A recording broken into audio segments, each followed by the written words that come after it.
Ladies and gentlemen, how's it going? Once again, I'm Nev from Nev's Tack Bets, otherwise known as your friendly neighborhood basement dweller. Don't worry, ma'am, I am from the internet, and today I want to talk a little bit about rotting, data rot. It's a real problem. This is the first time this problem's actually been an issue for this media-based generation. So before, we knew about data rot. We knew we had to transfer to digital and this, that, or the other thing. But normally it was enterprise, and enterprise, they had their rate arrays. Anytime that they had a dead hard drive, they just flipped hard drives, no problem. That's on a system out there. But more and more, we're getting into issues where we have personal data.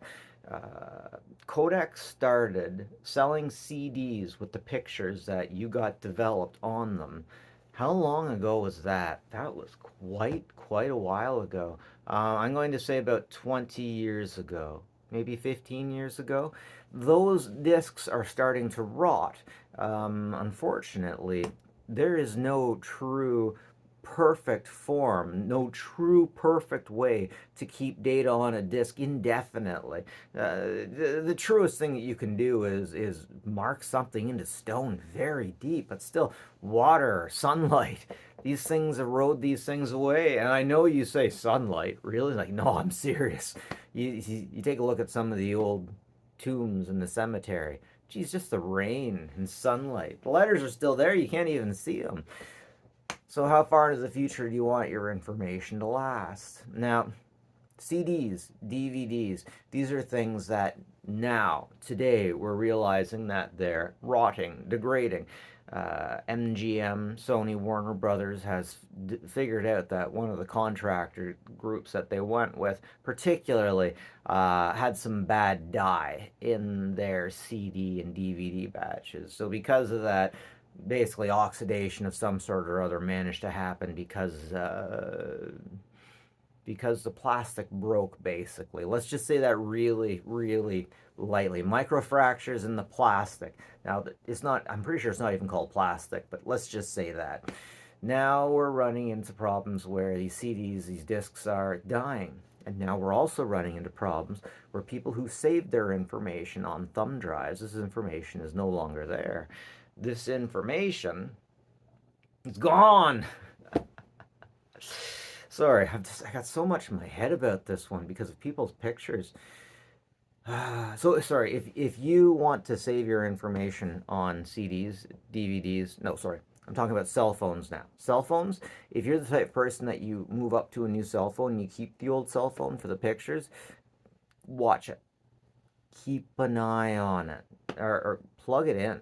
Plug that damn thing in every 2 to 3 years, because any system that you have that has solid state memory in it, that memory can be erased after X amount of time. This even includes PlayStation memory cards.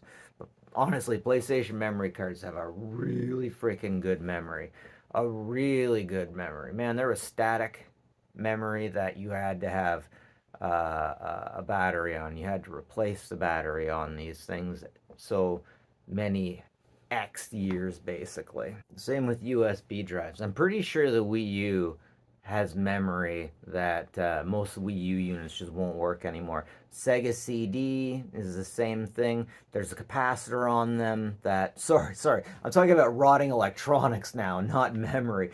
But if you don't mind me complaining about rotting electronics, Sega CD, if you buy one and if you want to play a Sega CD, you're going to have to replace one particular capacitor. If you get the oh geez, so many things. So like yeah, the Nintendo Wii U, just so many things. Now, even if you get an old tape player, odds are you're going to have to bust that thing open and put new elastic bands around it, because those physical moving things weren't all just gears. Gears also wear out. But like, these things have a tool life. Everything has a tool life. Everything that we use has some kind of a tool life.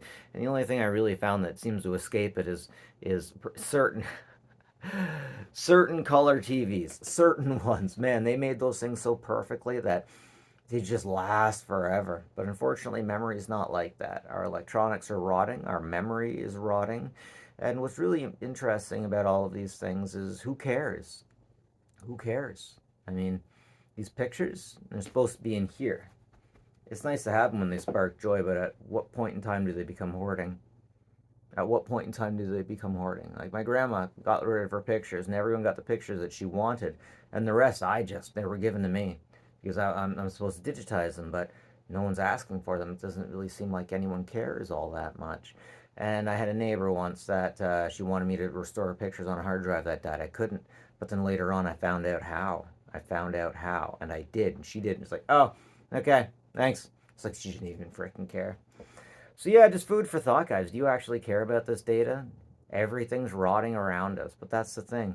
Everything rots. That rot is becomes um, um, a nourishing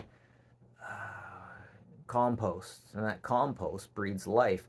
And within that dark area is where you find the most beautiful things.